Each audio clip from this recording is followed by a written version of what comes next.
Ó Deus, concede ao rei o teu juízo e a tua justiça ao filho do rei. Ele julgará o teu povo com justiça e os teus pobres com equidade. Os montes trarão paz ao povo e as colinas justiça. Julgará os aflitos do povo, salvará os filhos do necessitado e destroçará o opressor. Temam-te enquanto existir o sol e enquanto durar a lua, por todas as gerações. Ele descerá como chuva sobre a relva ceifada, como aguaceiros que regam a terra. Nos seus dias, floresça o justo e haja abundância de paz, enquanto durar a lua. Domine de mar a mar, desde o rio até os confins da terra. Diante dele se curvem os habitantes do deserto, e os seus inimigos lambam o popoém. Os reis de Tarsis e das ilhas trarão presentes. Os reis de Sabá e de Sebá oferecerão dádivas. Todos os reis se prostrarão diante dele. Todas as nações o servirão, porque ele livrará o necessitado que clama, e o aflito, e o que não tem quem o ajude. Compadecer-se-á do pobre e do necessitado, e salvará as almas dos necessitados. Libertará as suas almas do engano e da violência, e precioso será o seu sangue aos olhos dele. Ele viverá e se lhe dará do ouro de Sabá. Continuamente se fará por ele oração, e todos os dias o bendirão. Haja abastança de trigo na terra, até no alto dos montes. Ondularão os seus frutos como o Líbano, e os da cidade floresçam como a erva da terra. Permaneça o seu nome eternamente, que perdure enquanto o sol, e os homens se bendigam nele. Todas as nações o chamem bem-aventurado. Bendito seja o Senhor Deus, o Deus de Israel, o único que faz maravilhas. Bendito seja para sempre o seu nome glorioso, e encha-se toda a terra da sua glória. Amém e amém. O salmo em questão é o Salmo 72, um dos salmos do Antigo Testamento, que tradicionalmente é atribuído a Salomão, o filho do rei Davi.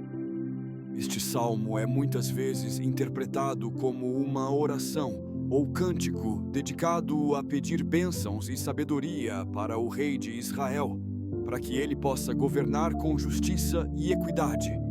No entanto, também há interpretações mais amplas que veem este salmo como uma profecia messiânica, apontando para o reino de paz e justiça que será estabelecido pelo Messias, uma figura de salvação e redenção esperada pelos judeus e posteriormente identificada pelos cristãos como Jesus Cristo.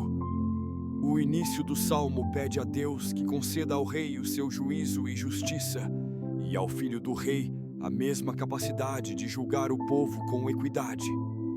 Esta invocação inicial coloca a justiça divina como modelo e fundamento para o governo humano. A justiça do rei não deveria ser uma mera exibição de poder, mas um reflexo do caráter de Deus, que é justo e compassivo. Ao pedir que os montes e colinas tragam paz e justiça, o salmista utiliza uma linguagem poética para ilustrar um cenário em que a natureza coopera com o governante justo, trazendo prosperidade e harmonia. Em seguida, o salmo destaca a responsabilidade do rei de ser um defensor dos pobres e necessitados. Esta preocupação com os marginalizados da sociedade hebraica reflete o coração de Deus para com os vulneráveis, pedindo para que o rei julgue os aflitos com justiça, salve os filhos dos necessitados e quebre o poder dos opressores.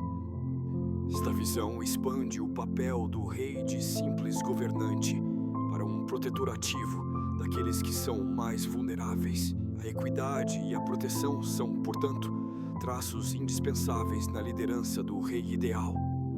O salmo continua com uma linguagem de tempo e eternidade, desejando que o rei seja temido enquanto o sol e a lua existirem, um modo poético de pedir que sua justiça e impacto durem para sempre. uma beleza intrínseca nesta expressão do desejo de que a liderança justa transcenda as limitações temporais e permaneça como legado duradouro através das gerações. Quando ele compara o reinado justo a uma chuva que refresca a relva cortada ou aguaceiros que regam a terra, estabelece uma analogia entre a liderança benevolente e a renovação, enfatizando que o justo governo traz vitalidade e crescimento. A visão do reinado se expande geograficamente quando o salmista afirma que o rei dominará de mar a mar, do rio aos confins da terra. Esta linguagem expressa um domínio universal, quase uma antecipação de um reino messiânico que transcenderia as fronteiras nacionais e alcançaria todas as nações.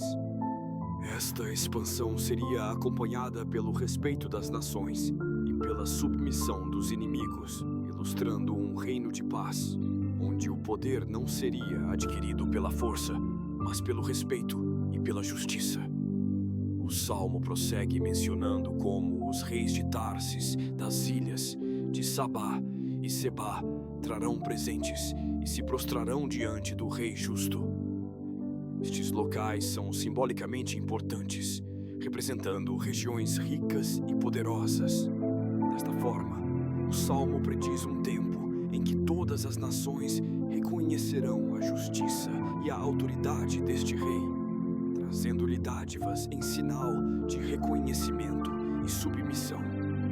Isto também simboliza que a verdadeira autoridade espiritual e moral será reconhecida universalmente, algo que muitos interpretam como um apontamento para o reino messiânico universal. O salmista continua falando sobre a compaixão do rei pelos pobres e necessitados, enfatizando que ele livrará o necessitado que clama e o aflito que não tem quem o ajude. A compaixão dele é comparada à de Deus, elevando assim o padrão de liderança a uma dimensão quase divina. A libertação das almas do engano e da violência é destacada como um dos propósitos do rei, e o sangue do necessitado é descrito como precioso. Este trecho reafirma o valor intrínseco de cada vida humana aos olhos do governante justo. O Salmo menciona que o rei viverá e que ele será honrado por meio de presentes de ouro e de orações contínuas. Este desejo de vida longa e bênçãos materiais e espirituais sobre o rei é uma forma de expressar desejo por uma liderança que seja sustentada e reconhecida em seu bom governo. A oração contínua por ele também revela a comunidade, respalda e intercede, desejando que sua liderança seja sempre guiada e abençoada por Deus. Uma visualização de prosperidade, descrevendo uma abundância de trigo na terra, até nos altos dos montes e frutos ondulando como as florestas do Líbano.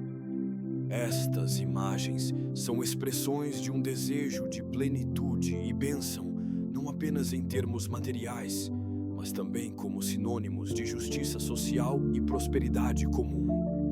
Florir como a erva da terra é um eco do desejo de que sua liderança traga saúde e oportunidade para todos.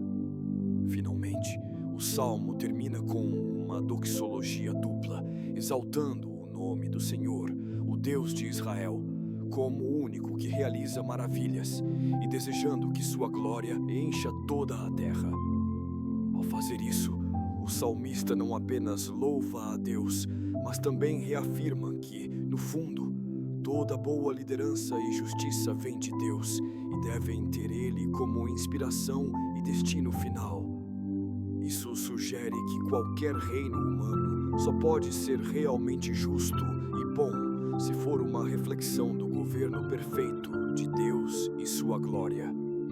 Conclui com um duplo amém, afirmando a veracidade e a sinceridade da oração e esperança do salmista. Em suma, este salmo entrelaça temas de justiça, compaixão e reinado divino, simultaneamente estabelecendo um arquétipo para governantes terrenos e sugerindo um vislumbre de um reino perfeito que transcende o tempo e o espaço, instigando reflexão profunda sobre liderança, serviço e propósito divino na Terra.